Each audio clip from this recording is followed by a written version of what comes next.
This episode of the Danger Close podcast is brought to you by Cry Havoc. From New York Times #1 bestselling author, Jack Carr. Cry Havoc, a Tom Reese thriller. Order now.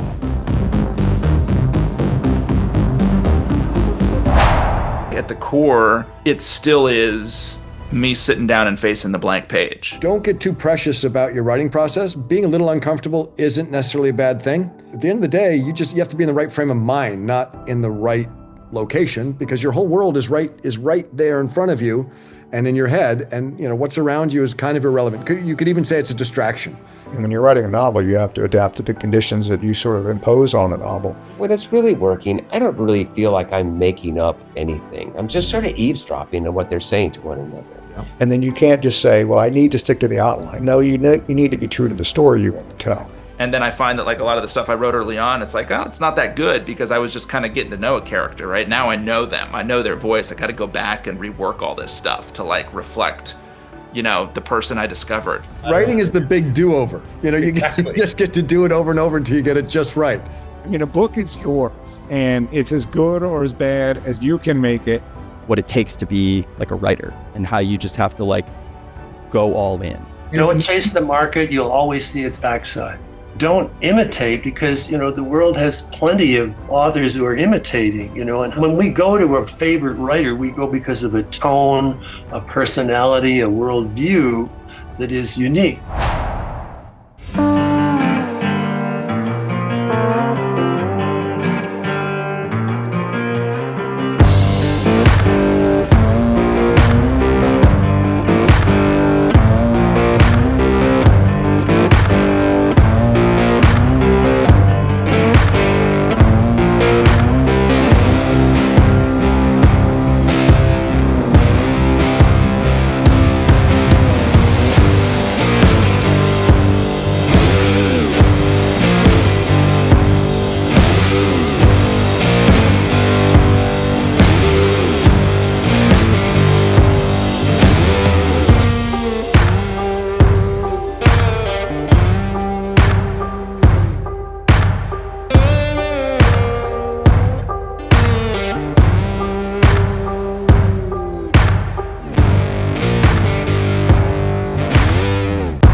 Did you outline your first book? Did you outline this one? I think I heard you talking about Da Vinci Code, how you outlined in your parents' laundry room or something using I did. An ironing board as a... There's an ironing board and a milk carton a milk carton with a pillow on it was it sounds crazy, but I was visiting my parents. I was down there for about a month. They were in Sanibel, Florida, and there was no quiet, private place in the house.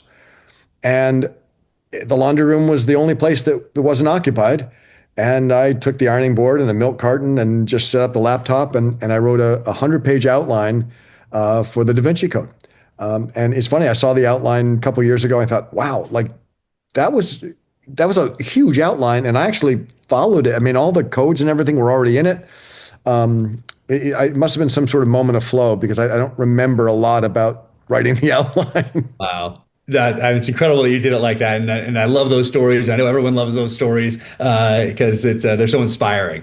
Like everyone thinks that you are like writing everything like you are now with the amazing library behind you and protecting the process and being able to sell everybody. But you're writing this thing when kids are banging on the door, laundry's going. I think. Yeah, of course, and it was kind of warm in there too. For any writers out there, yes, I have the option of writing in a beautiful library, which is a great luxury. I live, many, many months of the year down in Costa Rica, and I was just down there renting a house that didn't have a desk. And I borrowed an old like IKEA desk that was falling apart and put it in an old bedroom with just like a kitchen chair. And that's where I wrote the final sequence of The Secret of Secrets. Wow. So, don't get too precious about your writing process. Being a little uncomfortable isn't necessarily a bad thing. At the end of the day, you have to be in the right frame of mind, not in the right location, because your whole world is right there in front of you and in your head, and what's around you is kind of irrelevant. You could even say it's a distraction. The more comfortable you are, and you say, well, maybe I'll go take a maybe I'll take a steam and, get a massage. And that'll help me think. It's like, maybe not. Just gotta do the work, be a professional, do the work. Exactly. But I love when you talk about protecting the process. And this is something that I need to do a lot better because I stepped into this world at a time when there are so many other distractions, like we talked about earlier. So up to this point, I really felt like an entrepreneurial type of a venture where I'm the CEO, the CFO, the CMO, the social media manager, and I'm creating the product also, and I have to let people know it exists. And it's just a lot. So I get pulled in so many different directions. I'm not good at protecting my process, which is why I'm writing from like 10 at night to 3 in the morning because that's when everyone else is sleeping. And it's probably not the healthiest way to go about this because we have kids and I'm up in the morning anyway at the same time. I don't get to sleep. Jeez, okay. So it's complete chaos. So when you talk about protecting the process, I think that's really valuable for people to hear, especially coming from someone like you who's been so successful, has such a huge readership, writes such amazing books, but you still protect that process. And I was wondering if you could talk a little bit about that. Sure, I do. Well, I mean, I write at 4 o'clock in the morning. That's just when I wake up naturally. I only sleep 5.5 or 6 hours. I try to sleep longer, but I wake up and I'm just sort of ready to go. So these days I work from 4 to maybe noon. I write a lot of hours, mainly because I don't get it right the first time. And it just takes a lot of trial and error to figure out exactly what I want to do. But in that time, nothing's ever scheduled. I just make, whenever somebody wants to do something, they say, well, it has to happen after afternoon because before noon I'm working, and I work in a part of the house that has no phone, no internet, far from the madding crowd, as they say, and that is just an extension of what I did when I started writing. I mean, I was a teacher when I started writing, and actually, we only had one car, and my wife took it to work. I had to teach 9 miles away. I rode a bike. And my first class was at 9 a.m. And so I would get up at 4, right from, maybe 4 to 8 to, take a shower, jump on my bike, ride to work and teach, and then come home and correct papers in the afternoon, and then get up the next day and do it again. But I always protected that time in the morning. And it's just a way, at least for me, doing it first in the day, as a way of just signaling that this is the most important thing I'll do today. And I'm going to do it fresh, and I'm going to do it without anything in my mind. I also believe that the dream process, the dream state where your mind is creating something from nothing. I mean, you've got a blank slate and your mind is just throwing stuff in it, images and ideas. That is the best frame of mind, in my experience, from which to write. So I get up and I try to harness that furnace that's already boiling, and get to my desk without looking at email, without looking at the internet, without really doing anything except getting from the bed to the computer and saying, okay, where were we? The other part of the process that I'm pretty serious about is when I finish on a Thursday, and I know I'll be there on Friday morning, I start writing what I'm going to write tomorrow, even if it's just a few lines, such that it does two things. One is, if you finished a chapter on Thursday and you start the new one, you're in the same frame of mind. It makes for a smoother transition. The style and everything sort of feels about right. Which is helpful rather than just coming in and starting fresh with a different mindset. And the other thing it does is you arrive and the ball's already rolling. You just have to sort of show up and just keep pushing it, as opposed to showing up and there's a giant boulder in front of you, a dead stop, and you're like, okay, where were we? You can just read a paragraph and go, oh, that's where we were. That's right. Here we go. And so with tricks like that, it's hard to imagine it took me 8 years to write a book, but it was a really hard topic. Yes, well, the types of books that you write, that lends itself to just a longer process, I think, because you're diving into history and symbology and science and the morph of all of these things, and it's just incredible. But I'm so glad that we got to do this because I thought I knew a lot about you and obviously love your work, but then in the prep that I did for this, I found out that you do that with the chapter and write a couple of sentences that you're going to start on the next day, and I thought, my next book that I'm supposed to be writing right now, I'm going to do that as well. When I get to that, and I'm going to start with a couple sentences. So because I'm that person that you talk about. I think I heard you talk about this. Maybe it was in the masterclass, the incredible masterclass that you did. Something about it is a lot easier to go back and read your own work than to start something new or something along those lines. And I do fall into that category. I go and I read what I wrote the day before, and of course I start editing and morphing and making it better, and then I start on the day's work when I'm now I'm exhausted at this point. Yeah. So that's incredible advice, and I'm going to take that going forward, and that's what I'm going to do. I'm going to start the next chapter as I'm finishing up my writing day. So thanks. I like it. And if you find you're going back and reading your work too many times, I just select it and make it the same color as the background. So I you heard can't that. see it. And it's just blue. You do blue or something like that? I do white on blue. It's just easier on the eyes. Interesting, because Yeah, that's dark starting to background. go as well, and so I'm going to try that and see. Well, Yeah. I got to see if I can figure it out first off. I'm going to have to. Yeah, I almost couldn't log on to the Zoom. That's right.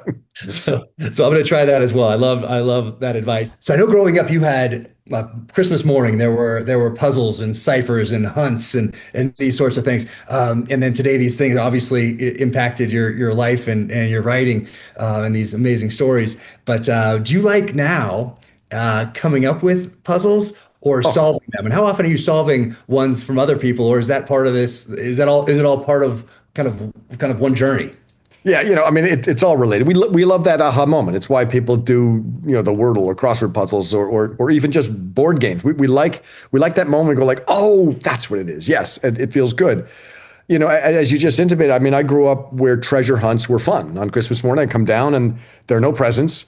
There's just an envelope with a code or a riddle or something that would, if you solve it, it points to a different room in the house and you find your other clues and you just keep following it and then you finally find your present. So for me, codes and treasure hunts were always fun. My dad's a mathematician. That is a symbolic language. My mom's a professional musician. That's a symbolic language. And I remember when I was thinking of writing my first book, Digital Fortress, it was astonishing because it was in the late 90s and literally they said only 2% of the population had ever heard of NSA, National Security Agency. Mm-hmm. And I had decided for a whole number of reasons that I wanted to write a book about them.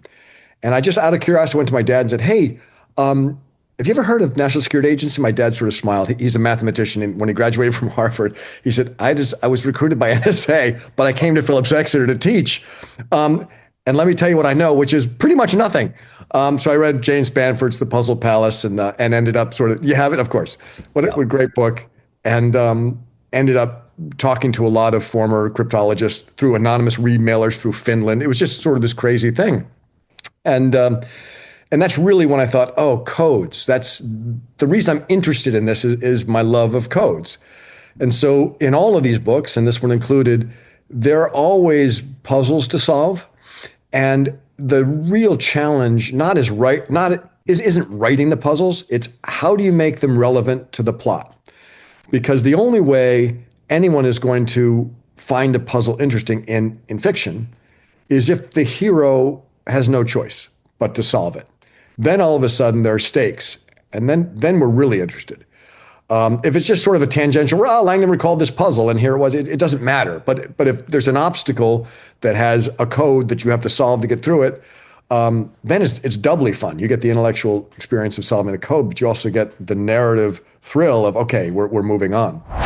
And interesting that you mentioned the coming to the flame, because you stayed true to this advice, and I'm not sure where along the line you came up with these, or you'd been doing them and then kind of gave them phrases and sentences to help others along, which you've done throughout your time as an author. But they're very important. And I think I'm not sure which ones I got from you, which ones I was doing that now I attribute, or that's because they're all true. That's why they are. And you say, don't chase the market.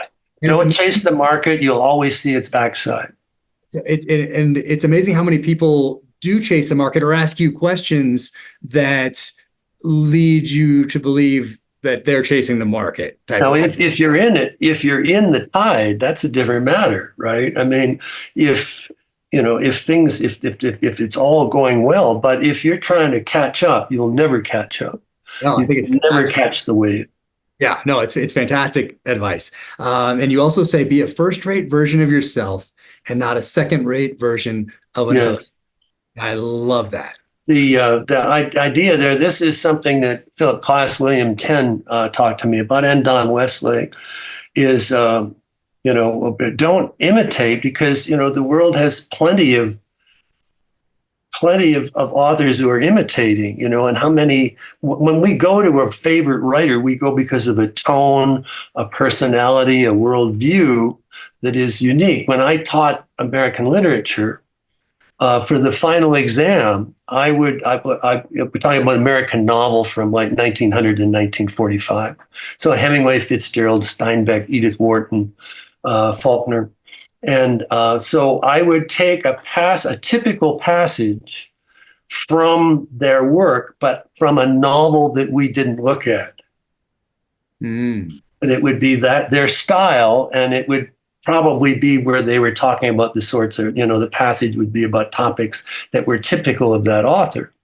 And I would give them out of order, I'd say, all right, here are 10 examples by authors that we read, but that you were not in the course, the books in the course.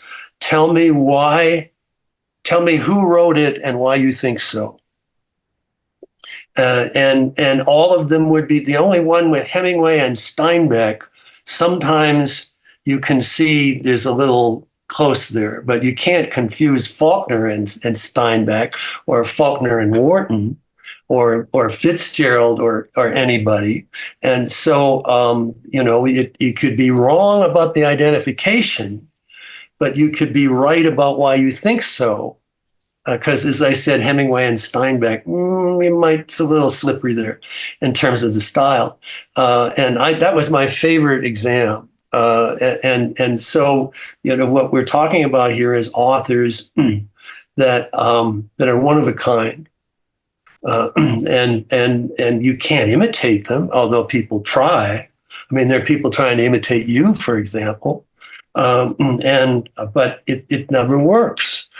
Because the unique set of circumstances that brought you into being and me into being can't be replicated. Now, that doesn't mean that you're going to be a successful novelist.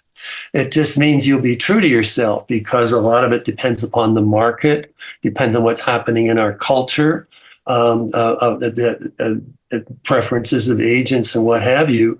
But I know this, that if you're going to look like another author, the chances are you're not going to get any attention. And if you're going to be yourself, you may or may not, but at least you have a better chance, and you have a chance for a career rather than, doing runoffs from other people. Right. And I love that you did that exercise, that test with your students. I absolutely love that. I wish I'd been in those classes. And we had a lot of fun. I can, if you take your name off a passage that you write, Mm-hmm. I can tell it was you that wrote it. There's few others I can do that with. Stephen Hunter, I can recognize him without his name. Absolutely unique. When I'm thinking about modern thriller authors, let's say from 1980 onward or something. Yeah. And I can do it with Michael Connolly. I can do it with Daniel Silva. But those, there's a lot of others sound the same or would be difficult to Probably tell. Nelson DeMille too, because he had that tone, that smart ass tone. That's sarcasm. It's very unique. And Hunter, of course, is the poet laureate of firearms. It really an amazing talent. Yep, but I love so I can do it. So I love that you did that with American literature. It was fun. Oh, I absolutely love that. And there's also another one, songwriter Mason Williams, and yes. Said he worked on his music for a long time, and his music got pretty good, but then he worked on himself, and the music got very good. Yes. Write books that make you fuller, a more significant person, so that even if that book is not published, you've written something that's truly important to you. This is the core. This is, I think, the ultimate message, and the corollary of this, that sometimes fiction teachers say, write what you know about. Well, I think this is a dead end, because not necessarily. I've met people in interesting lines of work that I thought would be useful as a novel, and they usually dismiss it as says, "Oh, nobody'd be interested." But of course, so it's difficult to get out of yourself and realize. But my mantra always was write what I want to know about, a few examples are when I did Testament. The main part of the plot is a man who was being hunted and was forced to spend a winter in the Wyoming mountains. And I thought, well, I don't know anything about that, but I think I better learn.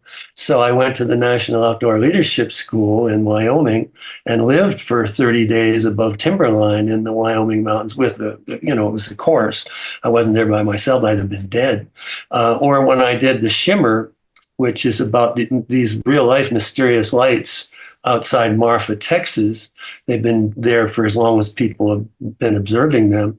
And a lot of aircraft would be in the story. And I said, well, I guess I better take flight training. So I became a private pilot. I have a license as a private pilot.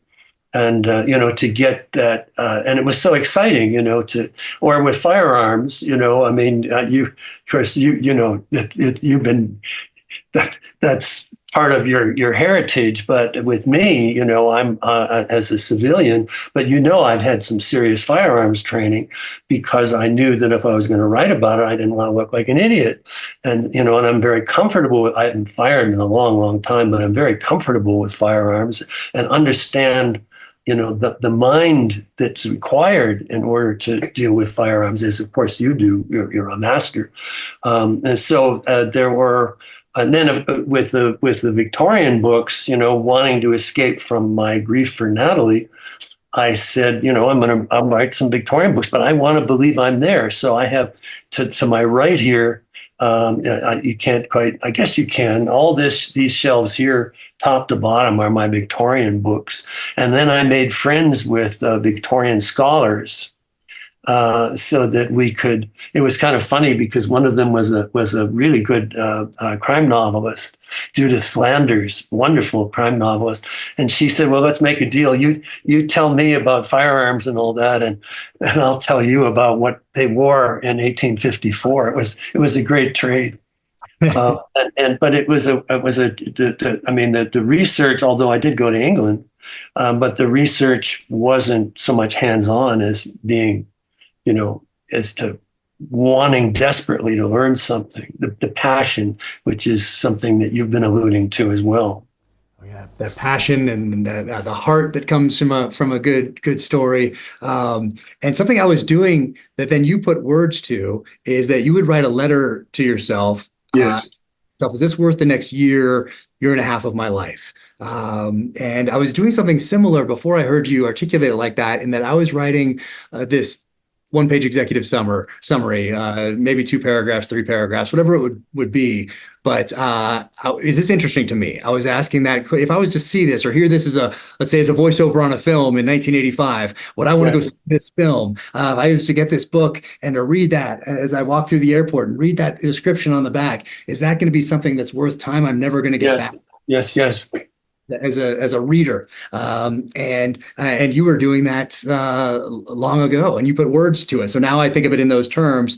Is this, as you say, is this worth the next year of my life? And then I add to it, is if someone else were to read this description, would it be better for them? And again, we go back to the research, although in your case, you're still doing research, but a lot of what other people would think was PhD work, you lived. So it makes it, somewhat, less burdensome for you. But I know the research you do, and I know the travel you do and things.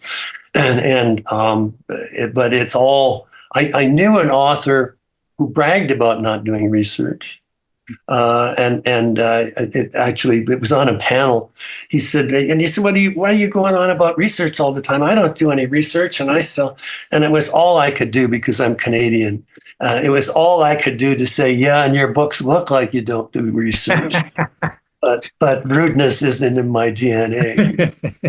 And that comes under the know your motives, and people can go to davidmorrell.net. There's all sorts of writing tips on there. All your books are on there. It's such any author should go to your website. Rambo page. It's like a magazine. There's lots and lots of stuff. In screenwriting, and David DiGilio, who's the showrunner for The Terminal List and Dark Wolf and True Believer, he says complex, not complicated.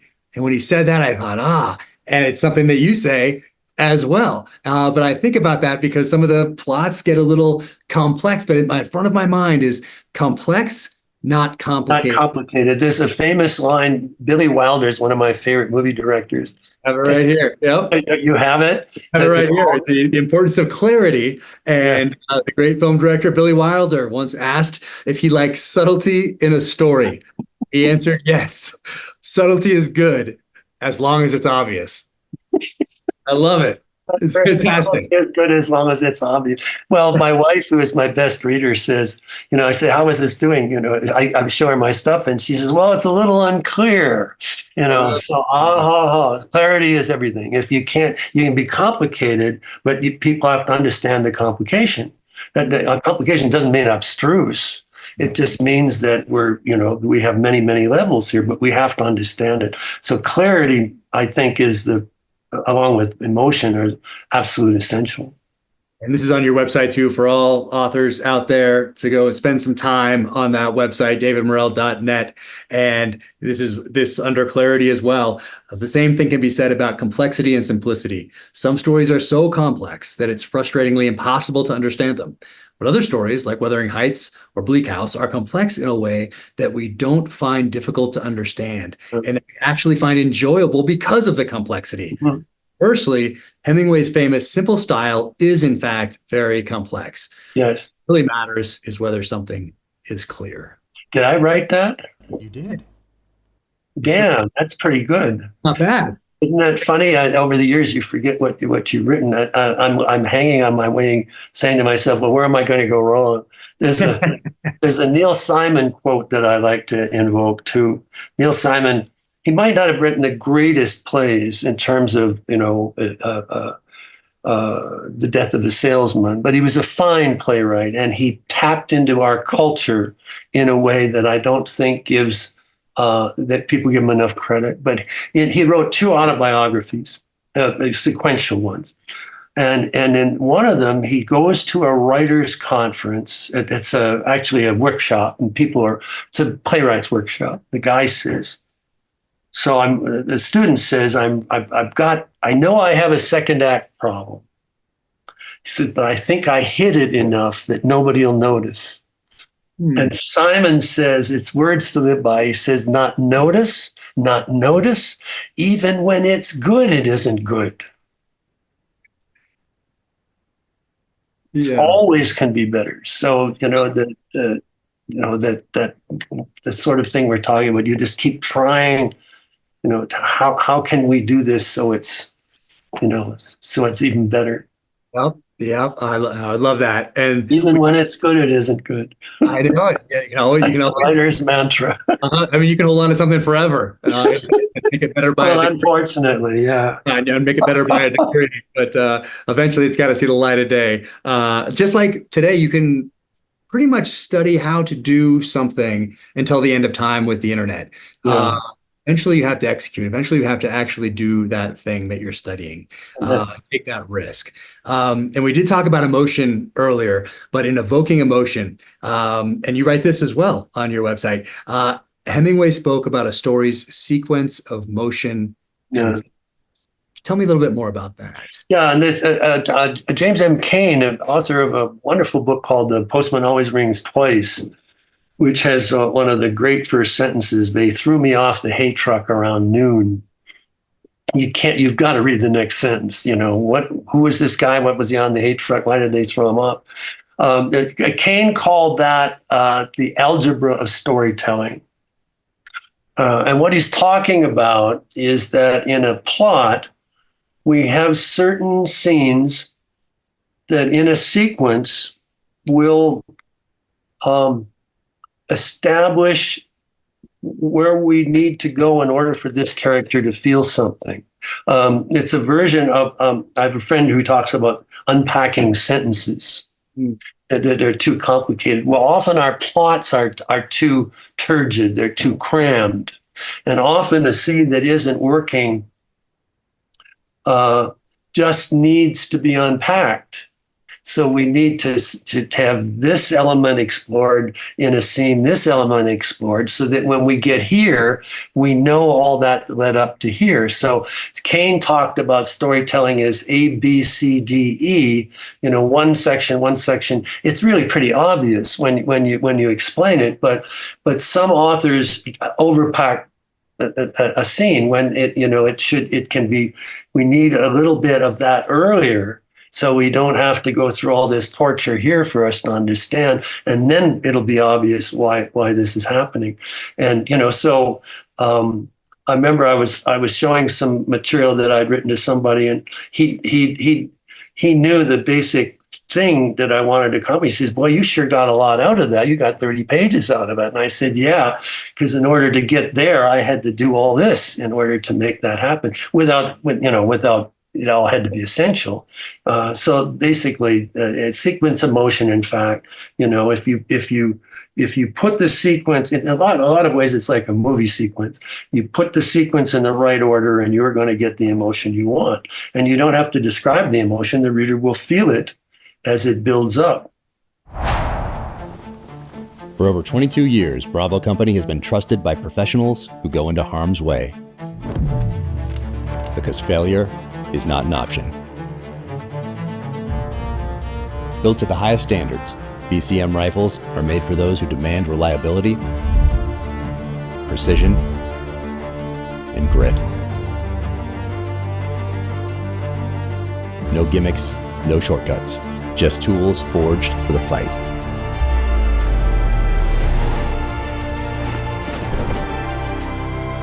BCM, trusted by warriors, tested by time. Go to BravoCompanyUSA.com to learn more. But you are a storyteller, and that Paul Harvey influence, you talk about it here in the book. I've heard you talk about it many times before, but at some point it becomes a part of you and all that you do, whether it's Foundation, you're telling stories, whether it was Dirty Jobs, what you're doing now. There's a bunch of projects you have out there, but the book here, the way I heard it. So you go into mysteries pulled from your podcast, and we talk about Custer. We're learning about Margaret Mitchell and Gone with the Wind, a story that I love, by the way. Benedict Arnold, Jim Morrison, Simon Winchester has a great quote, and I wanted to read it because it was one of those ones that I wrote down, and it's going to stay with me as well, about the thesaurus and the dictionary. Sure. According to The Atlantic, good writing has little to do with finding the right word and everything to do with the brave employment of the words that one already knows. Our literary powers are born, Winchester wrote, not out of banal and mediocre suggestion, not out of these shopping lists, but out of passion, which we talked about earlier, thought and intensity of feeling, which I love. And I think those are some of those things at heart. I think that speaks to heart. He didn't say that word, but it speaks to heart. And that's what I think makes good art great, is those ones, because you can't put your finger on it, but it has heart, as everything you do does.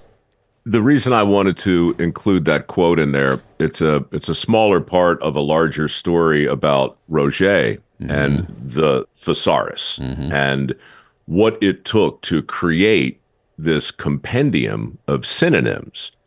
And what Winchester was saying there is that, yes, it's a tool, but it's not the heart of what you need as a writer. I mean, you can look at Hemingway for real sparseness and precision and simplicity of language. It's a cheat to simply use the thesaurus to find a better word, because once you do it, you'll get addicted to it, and then you'll be overwriting, right? And I think he was really just kind of cautioning people about that. On the other hand, if you read his quote, I mean, you stumbled over banal and a couple other big words that would be precisely what you would find in a thesaurus if you were to use it, and so, look, I just think the book is called The Way I Heard It for the same reason my podcast is, which is an even better answer to your excellent earlier question. What is history but for the way we remember a thing and our willingness to scrupulously tell it and share it and pass it on and kick the tires in this endless search for the truth. But what have we learned today more than anything else? We've learned that, oh God, my truth, your truth. Well, we'll teach it this way here, we'll teach it this way there. It's all kind of up for grabs.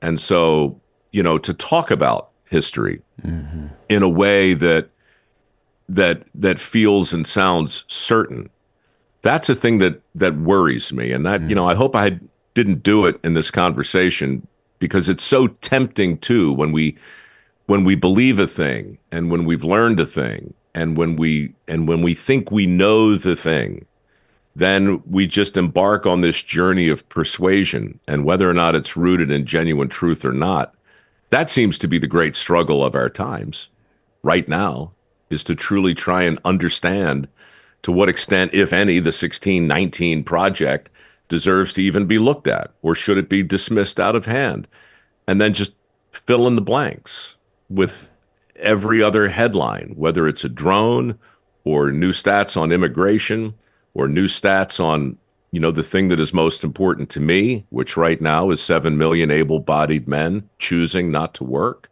What the hell's going on with that?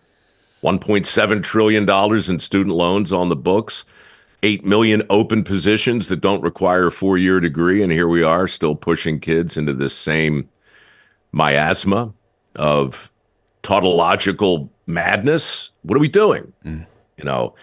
So look, you might have heard it different. That's the way I heard it, and that's what I'm going with, and that's the country we're living in right now. A lot of people armed with a lot of facts and an absolute level of conviction that keeps the conversation lively. Yeah, I do have some short stories in the future, not too distant future, I think. But as I think about them, I think of that Mark Twain quote, and it's something along the lines of, "I didn't have time to write you a short letter, so I wrote you a long one," type of a thing. I'm sorry this letter is so long. There it is. If I had more time, it would have been shorter. There it is. Yeah, that's it. I mean, That's it. There's something to it. Or novellas gives you a little more leeway, but it's a little longer than a short story for those listening and not familiar. But yeah, there's something to it about that, and you're so good at it in these books. They're so great and so approachable too, which is fantastic. You hear some of these names in here, and you're like, oh, geez, the full-on book about whoever, and it's this thick, and it's a little not approachable. You can use it as a doorstop. This is the shallow end of the pool. And really, I wanted to make that point before when you said that, kids need to be reading these books because they need their heroes. I agree completely. But I think sometimes there's a tendency to try and do too much in one book. So many people want to write the great transformational novel, or they want to do whatever. And it's like, hey, great. Good luck. I mean, maybe if you're Faulkner or Fitzgerald, you'll pull off Gatsby. I don't know, but it's hard. That's why there are many books. This book does this. This book does that. Yeah. And now today, being connected as we are, I see stories more as portals. So if I can keep you for 8 minutes and get you interested to learn more about somebody that you thought you knew, but you really don't, then it's just a click away to go into a deeper part of the pool, a deeper end of the pool, I suppose you could say. Mm-hmm. So I got enamored of that format because I love things with a beginning and a middle and an end. It goes back to dirty jobs. And most dirty jobbers, you don't have to ask them how they're doing. You can just look at the work and you can see their progress. And so it's very satisfying to start a story, get into it, make your points, and then when you finish it right, I mean, maybe this has happened for you. It for me, it almost feels like you close a box, like a perfectly made box, like this one. It makes a sound. Yeah. When it closes just right, and it's very satisfying and very addictive. Yeah. And so, and again, I'm not an expert really in anything, but I am curious about a lot of the same people everybody listening is curious about. Yeah. And if I can find something you didn't know about them, Oh yeah. and write a mystery from the inside out, it's simple, but it's complicated at the same time, and it's fun. Yeah. And so in the end, if it turns into a book or a TV show or a movie, it just kind of proves the point. There's an appetite for it. Oh yeah. And people want to hear a story well told. And then tell me about vacuuming in the nude and your mom's latest, Oh No, Not the Home. How many are there out now with your mom? Here, I'll show you. It's really nice of you to ask because, it's usually conversations about dirty jobs and my granddad and, our work ethic scholarship program and the people I've met, and mostly men and work and so forth. But my mother wrote every day for 60 years, every day for as long as I knew her. And then she kind of gave up on her dream of being a best-selling author, but she never gave up on the work. She just kept writing and writing and writing. And then, I got kind of famous, and I'm like, Mom, your stories are so good. What happened was one day I read an email that she sent to me about this crazy misadventure where she lost her purse at a local Walmart. And what happens in the course of recovering this thing is like David Sedaris, Pee Your Pants funny. So I just read the email on Facebook and posted it and went off to work. 3 days later, it had 60 million views. So the publisher calls and says, hey, if your mother writes a bunch of stories like that and puts you in them so we have an angle, we'll publish your book. So I said, Mom, write a few more of those stories. Just make sure I'm in them so I can promote them. And she says, well, Michael, I've got 2 other sons. Like, so look, great. Just do it this once, okay? And then you can write anything you want. So she goes away and she writes this book. It's called About My Mother. I'm not in it at all. It's stories about Carl Noble's wife, Thelma Noble, who nobody has heard of. The stories are amazing, but nobody's going to publish it. So I printed 10,000 copies. They sold out quick. Then Simon and Schuster called. They were like, "Jeez, you didn't tell us she could write." So they published the next one called About Your Father and Other Celebrities I Have Known. Wow. Both of them, by the way, bestsellers. Amazing. One's number 6, one's number 5. Vacuuming in the Nude, she writes 2 years later. Yep, I picked that one up. I think that one came out right around the time we first linked up a couple years ago. Yeah. I mean, dude, so she was 85 when she wrote that. Love it. It went to number 4. She's like Irma Bombeck now meets Betty White. So great. She's 87. She just wrote this thing. Yeah. Oh No, Not the Home. Observations and Confessions of a Grandmother in Transition. Love it. Stories of the people she's met in a retirement home. And you'd be like, how can that possibly be funny? Holy crap, dude. People just love it. Amazing. So I don't know. I mean, I'm biased. She's my mother. But in terms of second acts, like if you're looking to make the case for persistence or for whatever's possible, especially for writers, I've got to do a better job this year of getting her out there into that world. Because as you know, man, the writing's a tough gig. And she has become a source of encouragement for a lot of writers. Very proud of her. Amazing. Oh, that is fantastic. I love how you tell her that you posted something that got 20 million views or something like that, and she comes back with, I think that's my purse story got 60. Yeah, I was, whenever I'm in Baltimore, I drag him out to look at whatever I'm shooting, and I'm rebooting this show called Returning the Favor. And she was with me, and she's in the back seat of the production van. The cameras are rolling. And she's like, well, how many people are going to watch this? I said, well, our first episode got 40 million downloads. And she said, oh, isn't that wonderful? Yes, I think my first story is at 78 million now. Something like that. Yeah. That was awesome. Brutal. Savage. But yeah, but she's right. She's right. When did you start doing that theme to guide the writing process? Yeah, I think probably, maybe our fourth or fifth book, because I'm a boater, so I sort of call it my dead reckoning theme. If you have no other navigational process, you can at least use dead reckoning to try to get to the point you want to get to. Themes can be varied, and it's really hard to distill, down to one sentence or a couple of words, a journey that's going to take 450 pages of motivation and enthusiasm and plotting. But if you have sort of a central theme, then, an enormous number of subplots can play off of that and still be true to the theme that you envisioned. I think the important thing is to understand the sort of story that you want to tell and then do your best to tell that story. With the understanding that in writing a novel, you have to allow yourself some latitude and flexibility because things change. As you talked about when you were in fighting, and you have to adapt to the conditions on the ground. And when you're writing a novel, you have to adapt to the conditions that you sort of impose on the novel. And you may have thought of something, if you're an outliner, you may have thought of something on the 10th day of writing that you never envisioned might have happened during an outline. And then you can't just say, well, I need to stick to the outline. No, you need to be true to the story you want to tell. So that's how I sort of go. I'm not a big outliner. I try to let the story grow organically. But, having a theme in mind that sort of allows you to, you're at point A and you want to get to point B, and by the most direct route possible, it's nice to sort of have that while you're shooting for it too. So I've done that for a long time and it served me well. Yeah.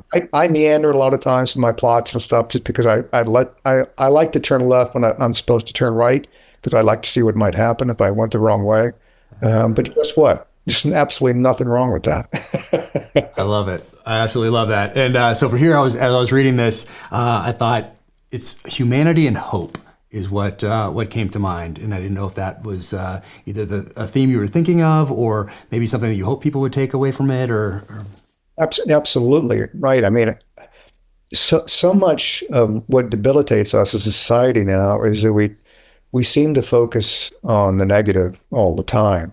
And it's not just us, it's the way society is structured. If you're an online person, then you know that the negative stuff gets the most clickbaits and you'll make more money off of whatever revenue streams you have tied to your social media account.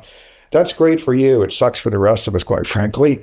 And we live in anxious times, but people have lived in anxious times for thousands of years as well. It's all about how you handle it. And we've, unfortunately, and you pointed this out in some of your remarks already, the society we've organized around ourselves to this day seems to highlight the negative above all else. But the hope for me is that we have a choice to not make that so, that we can go in the opposite direction and really all of a sudden collectively support the more optimistic and hopeful aspects of our lives. Things have changed a lot we have problems and challenges. We all do. We always have. But people are living longer. People are, eating healthier. For the most part, opportunities are greater. They could be a lot greater for a lot more people. And don't get me started on the economics of this. I don't want to go down that road. But if you only focus on the negatives, bad things are going to happen, not just for you, but for everyone else around you. I tell people that as a parent, you're only as happy as your least happiest child. And that's just the way the world works. So if everybody out there is negative, guess what? It's going to pull down everyone. But if there's positivity, it really is a strong force and it spreads quickly in a really good way. Unlike a virus, it spreads quickly in a really, really positive way. Yeah, well, you captured that hope and humanity in here in a beautiful way. And that sentence I was talking about earlier, and this isn't the full sentence, this is just the last part of it. You write and it's not going to sound that hopeful when I read it, but the calamitous burden of existence, you wrote. Do you remember writing that? Yeah. Oh, yeah. And I think I had calamity of souls in mind when I was writing that. Just a quick story on when a Calamity of Souls was the title of the book, obviously. And and that Calamity was a book the publisher didn't know I was writing. I just wrote Calamity, I didn't even have a contract for it. That's a book I wrote and I wanted to write it. When I sent it up to my publisher, they loved the book, but they're like, they told me these words and no writer wants to hear. We focus grouped the title and nobody understands it. And so we got some great titles. I was in one of those Zoom meetings. It's you and like 20 people. We have a great title, so don't worry about it. We got this covered. Trust us. I said, okay, what's the title? They said, well, it's The Trial. Seriously, The Trial. So I went on Amazon and Barnes & Noble. How many of those are there?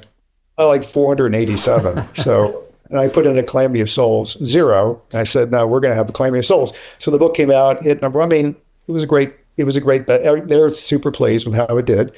And they came back to me and they're like, yeah, man, Calamity of Souls. How brilliant is that title? So glad that we all came up with that title. I'm like, yes, so glad. Yeah. All right, we're going to talk a little bit today about the SIG P210, a unique pistol, a classic pistol, and one that I included in 2 of the novels, Only the Dead and Red Sky Morning.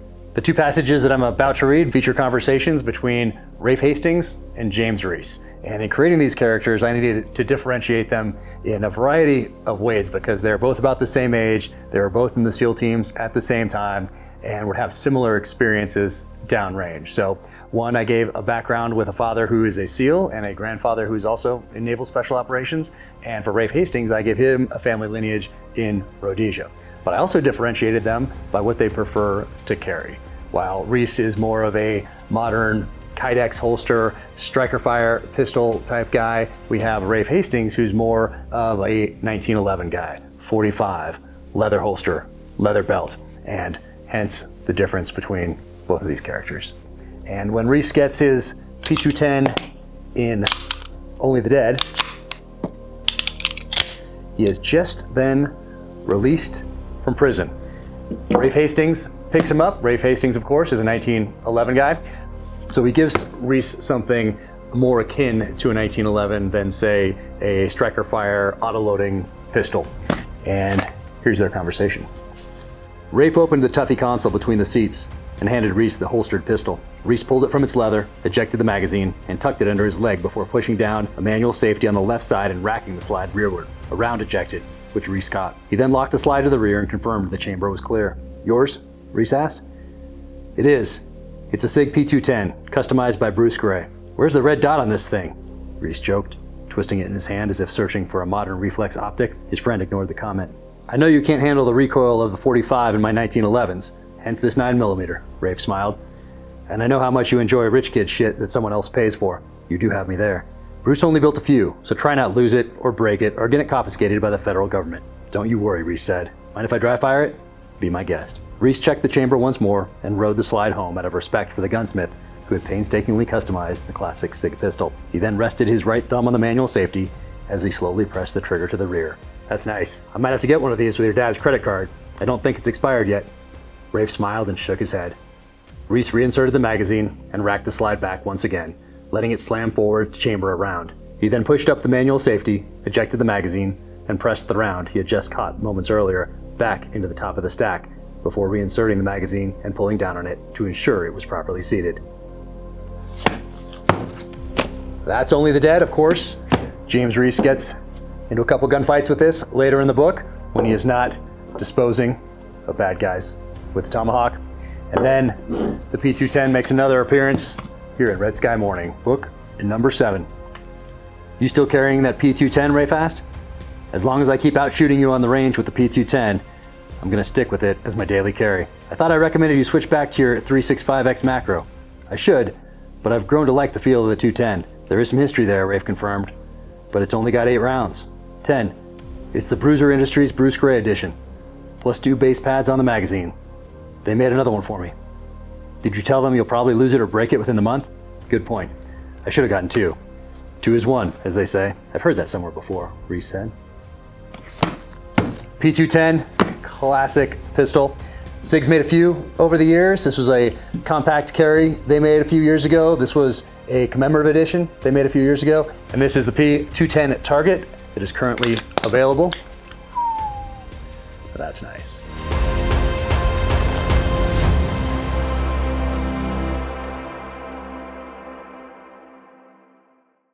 And how are you segmenting your day? Just because I'm curious. Yeah, so man, I'm a bit of an extremist, and I like to go heads down in something and just immerse myself. And so what I have tried to do, and it doesn't always work, is to actually break it up into like weeks, where it's like this week I can go fully balls to the wall on the book, right? Like 3 weeks ago, I drove out to the West Texas desert and I sat out there in a house for 5 days by myself and I wrote 33,000 words. You know, 5 days, 33,000 words. I'm crazy. Let's make that insane. I'm working for 16 to 17 hours a day on it. And then by the end, I'm dead, right? I'm like absolutely dead. But in that week, I do that like once a year at a particular point in the drafting process. But like, I didn't do any podcast stuff that week, right? We had set it up so like Gordon was researching stuff. Like I'm just cranking on the book. And then I come back, I had like another book week. And this week has just been fully podcast, right? And so for me, it's like a bit of a binge and purge that has worked so far, because what I have noticed is if I try to do like, hey, my morning is the book and the afternoon's the pod, I don't know, man. I just feel a little bit like I'm not giving my best to either. So that's the way I've tried to organize. I don't know how you are, because you've got even more going on, but that's how I'm trying to manage it these days. It's tough. I have the same thing. It's hard to know that you have something coming up, even if it's like a 15-minute like radio spot. To know that it's coming up at 1 p.m. and you're starting at, because you just dropped the kids at school and now you're back and it's 8:30 and you're like, okay, I'm gonna get. It's like still taking up bandwidth. Like, oh, what are they gonna ask about? Blah blah blah. You're like, So I like to be all in on it too. But there's with so many projects, it becomes just insane. And this year I missed my deadline, so now the book's coming out October 7th versus it was supposed to come out in June. But it was so much more research that I had to do for this book that I didn't anticipate, and then writing everybody's perspective through that lens of 1968 really took a lot of time. So, but I like to go all in. Also, I wish that I could only write, which was my vision back in 6th grade. That hey, I could go to a cabin and write a book and send it to New York, and maybe do a book tour, maybe do one interview on a morning show, and go back to writing and not have to talk to anyone. And that was part of the draw. And now today, when you're competing with every other device and app and TV show and movie and everything that's keeping you glued to a phone, that essentially is keeping you from not reading, you really have to do a lot more, unless you're an outlier, unless there's like a, the next 50 Shades of Grey or Twilight or something, there'll be outliers certainly. But if you are not that, then you have to put in work outside of writing, I think, if you want to build a readership and an audience and grow that readership audience, when these phones are keeping us from reading and doing any sort of long form thinking. It's just a different time now, and that's just how it is. But that was a long way of saying I like to go all in. I hope that I can get to a point where I can just do that. But right now it's a lot more than that.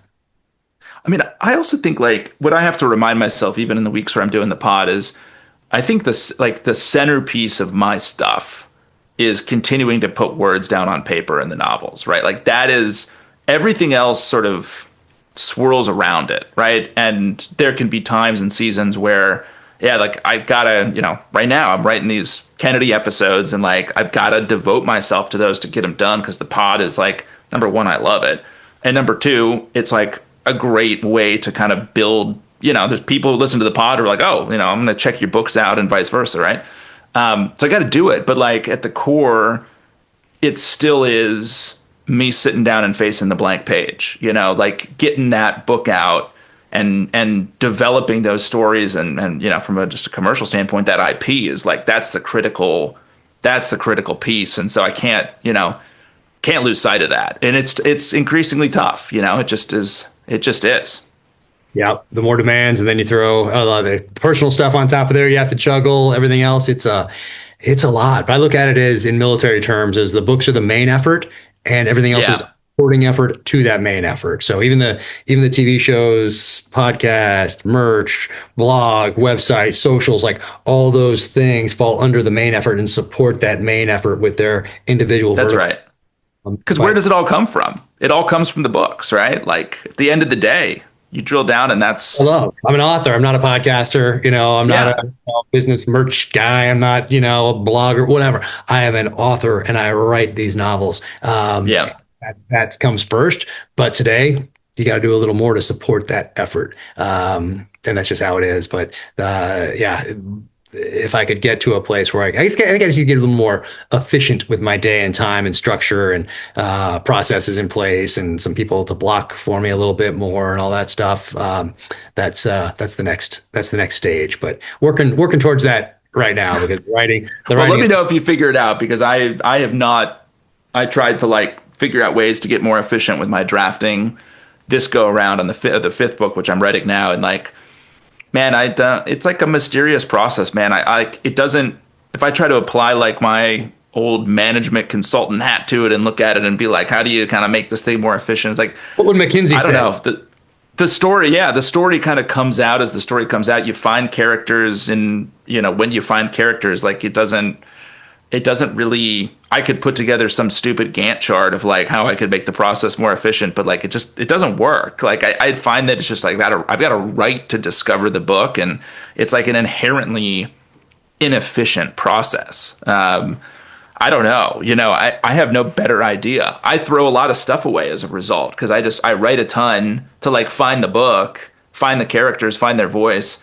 And then I find that like a lot of the stuff I wrote early on, it's like, oh, it's not that good because I was just kind of getting to know a character, right? Now I know them. I know their voice. I got to go back and rework all this stuff to like reflect, the person I discovered. There's an element to it which really sucks because I wish I could just be like, here's the plot, here's the chapters, bam, bam, bam, bam.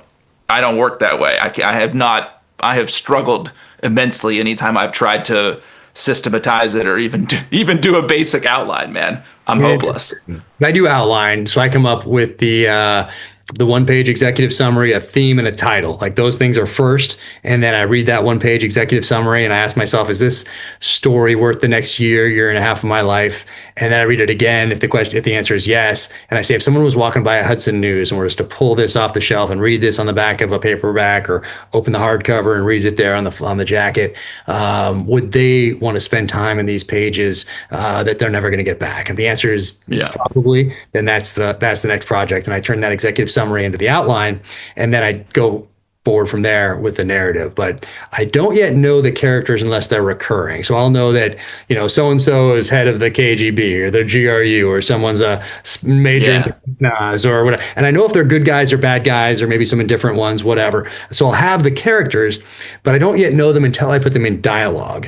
And that's when I really get to know them. I know what they're going to do to propel the story forward, and I know how it ends. And I have it as thoroughly outlined as I can, but if I come up against like a wall, I'm not like, how am I going to ever figure this out? I know I have a year to figure it out. I'm going to figure it out. But then I get to know them through the dialogue. And oftentimes one character has become two characters have morphed to one. Like that sort of thing will happen. Or someone that was supposed to die lives, somebody that was supposed to live dies, like that sort of stuff morphs along the way as the story reveals itself and more and these characters reveal themselves, I should say, and I get to know them through their dialogue with one another. So that's been the process for me, and as a result, I haven't thrown much away yet. Anyway, I know maybe there'll come a day, but right now it's pretty much everything that I've written has ended up in the books. You keep it in.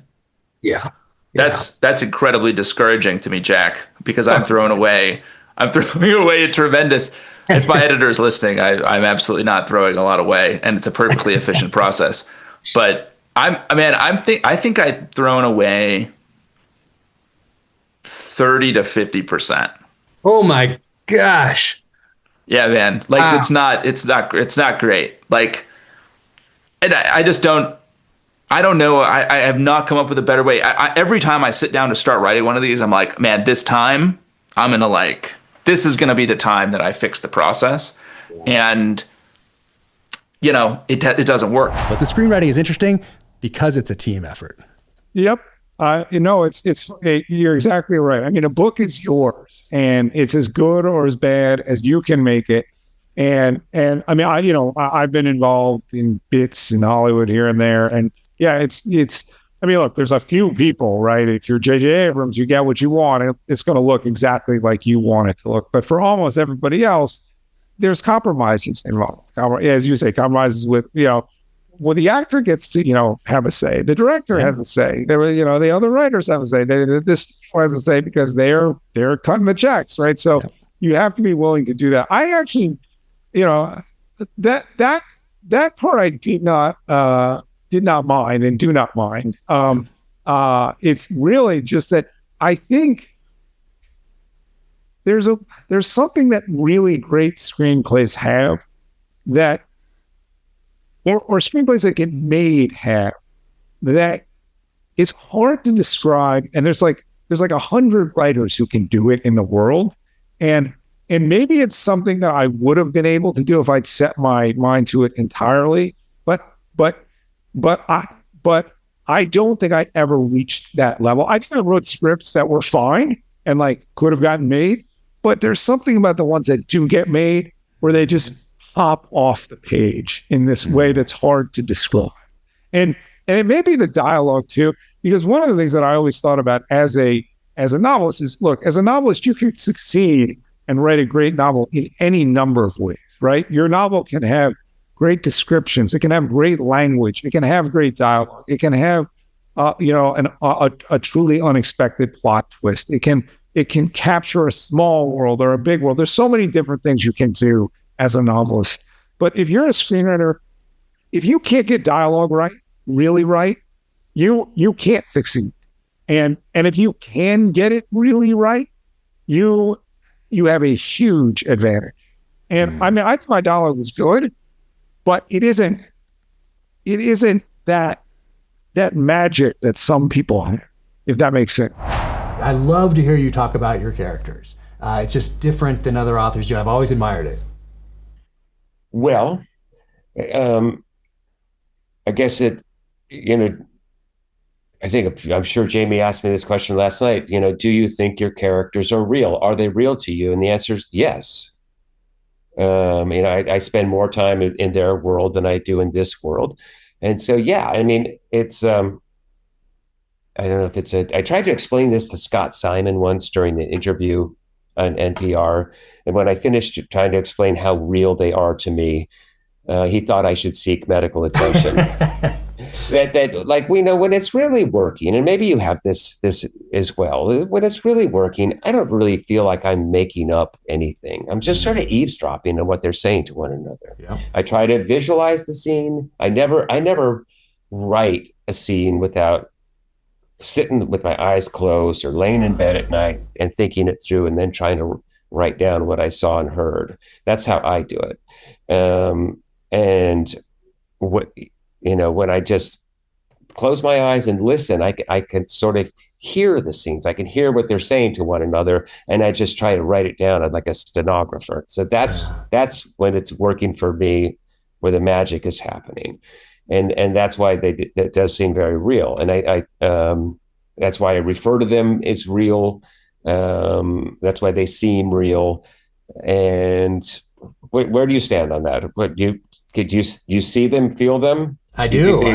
Do you think that they inhabit a parallel universe? Do you subscribe to parallel universe theory? I don't know if I think about them in that sense, but I'll sleep on that tonight. But I do think of them as very real because I'm so involved in it. I'm just not putting down words that in the hopes that I'm going to sell a book. This is what I wanted to do my entire life. It is a profession. I don't think of it as a career. And I think there's a distinction there. And I'm just telling that story. For me, it is always about the story. And I never think about, is this going to play to a certain audience or not? Is this going to offend anyone or not? I feel that people are spending time with me in the pages and now listening, and they're spending time they're never going to get back. And I take that's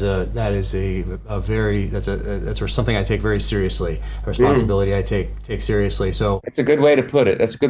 Yeah, and I think to honor those readers and listeners, I focus on the story and I tell the story through the eyes of those characters, through the actions of those characters. And I get to know those characters I found through dialogue. And I might know, hey, so-and-so, this is their name, and they're the head of the GRU or whatever it might be, and they're a bad guy or whatever. But I don't really get to know that person until I put them in dialogue with another character. And that's when they come alive to me. And that's when I really feel them and get to know them as part of my universe and someone who's just as alive as anyone else. Yeah, I don't know to the extent to which you outline a novel. I've never been able to do it successfully. And part of the reason why I can't do it is I can't bring a story to life in outline form or 3x5 cards. I need to get them on the page and bring them to life that way. And there's no way that I can, outline a scene and say that this is going to happen, and then it never matches up. It just never matches up. And so I need to bring it to life on the page, like in the exact way that you said. Yeah, I know what this guy's job is. I know why he's doing, but he doesn't come to life until he starts thinking and talking and moving. What was the reading and writing journey? Yeah. So reading, always a fiction reader, always, like you said, I actually always had a Clive Cussler book with me. I read a lot of Dan Brown, read all of Michael Crichton's work. Yeah. But I wasn't really widely read. I take a lot of flack today because the only Clancy book I've ever read is Hunt for Red October, right? But oh, you should not admit that. I have especially to, in your people circles. Ask me questions about it. Yeah, people ask me questions about it, and I'm just honest about it. I was never really that widely read. I read everybody that I liked, but I never reviewed books. I never wanted to be a writer. I literally, it was not even on my path, fiction at least. And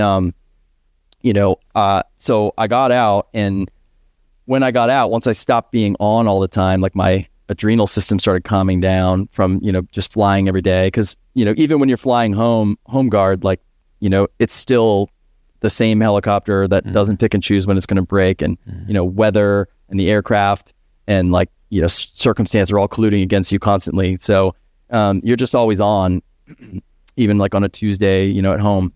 And, when I stopped flying, everything started calming down. I started noticing a lot of problems. And it started with night driving. I started having these little weird panic attacks driving at night. I couldn't understand the lights coming at me, and I'd be asking my wife feeling like I was driving drunk, but I wasn't. I'm I don't understand this intersection at the lights, and freaking me out. And it got worse and worse and worse to the point where I would let my wife drive at night, and it started with that, and then it became I couldn't multitask anymore. I would do one thing, and all of a sudden I would have one other thing come in, and normally I'd be able to do everything at once. I was a pilot, but all of a sudden that would make me feel like I was drowning. And it was affecting work. It was affecting life at home, everything. And then I was just angry all the time, and sleeping and it's just everything. And my wife was like, "You really need to go talk to somebody." And I was I didn't go to a combat zone. I didn't, I was kind of there's no way I have PTSD. There's no I was kind of in denial about it, thinking that was only relegated for people who were in combat and stuff like that. But then I just accepted I likely probably do, because I think I cheated death more than the times I can count on my hands. And so so I started seeing a trauma therapist about it, and she recommended that I write a journal. So I started journaling my experiences, and it was great. It started helping me. Every morning before work, I would write about my experiences, little events, helicopter fire, or night, hard landing, or whatever it was, bad storm, I'd fly through lightning, all these different things that I had been thinking about. And so she wanted to start having me share them in a group of just civilian guys, share them out loud. She's like, that's part of the exercise. So and I'm a super private person, so I was I don't really feel comfortable with that. And I wrote about drug cartels and stuff, and I don't really feel comfortable talking about that with a bunch of strangers, you don't know who people are. And she was like, just fictionalize it, just change the names. I just want your experiences, similar to what you've done with your writing. I want the experiences that you had while you were there, and that's the exercise, and then talk about it.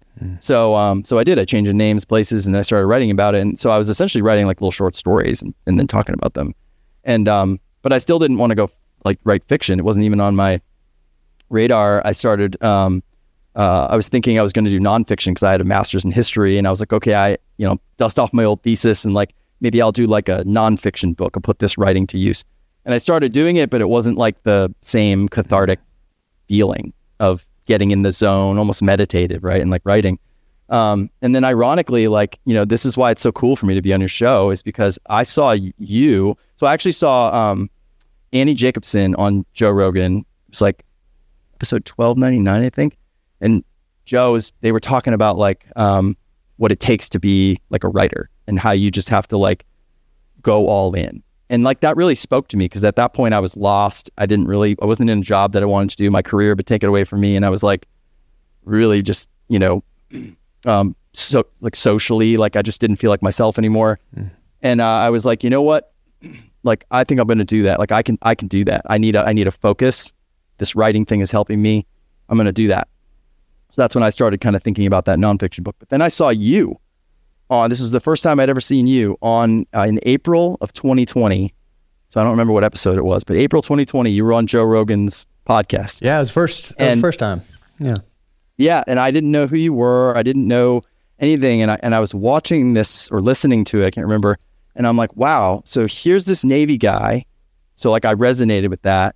And I was like, he got out. And what resonated with me is you said that you didn't have like an MFA in creative writing and that you just read a lot. And I started thinking about it and I was like, man, I like my perception of being a writer changed when I was listening to that podcast. Because I was like, okay, here's a guy who went and did it and he didn't have all that background that I thought you needed to be like a, literary, I didn't know. So then after I listened to that, I started looking into it heavily. I started taking master classes, like literally like masterclass.com, BBC Maestro, like, every author I could possibly listen to on an interview like this and then just started writing. I wrote 5 novels before I ever got published. I had an agent, lost an agent, just tons of like rejection and, yeah. So, and now I'm here. So. No way. That's awesome, man. I loved hearing that. That's fantastic. Yeah. This episode of the Danger Close podcast is brought to you by Cry Havoc. From New York Times #1 bestselling author, Jack Carr. Cry Havoc, a Tom Reese thriller. Order now. Watch a Cry Havoc teaser here or watch another episode of the podcast here.